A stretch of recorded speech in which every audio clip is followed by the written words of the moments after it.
আসসালামু আলাইকুম। আমি একটা আচার নিয়ে এসেছি, চুয়াইরের আচার। এখানে চুয়াইর, তারপরে শুকনো মরিচ, তারপরে এলাচি, তেজপাতা, চিনি, লবণ, পাঁচফোড়ন। কড়াইটা গরম হয়ে গেছে, তেলটা দিয়ে দিই। তেল বেশি লাগবে না, তেলটা গরম হয়েছে, মরিচটা একটু ভেজে নিই।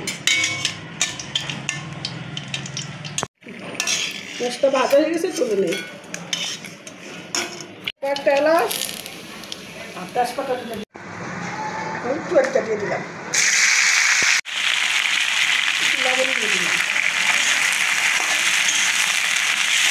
মরিচ ভেঙে দিয়ে দিলাম,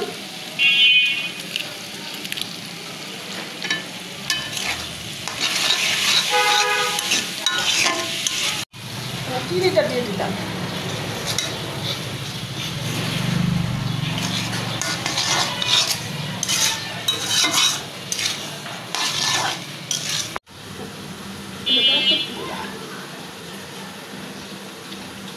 আচারটা হয়ে গেছে, পাঁচফোড়ন দিয়ে দিলাম।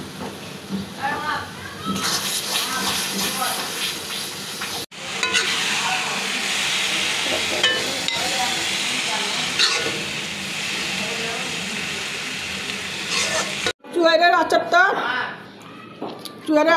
হয়ে গেছে, খুব সুন্দর হয়েছে, কালারটাও সুন্দর হয়েছে, খেতেও খুব মজা।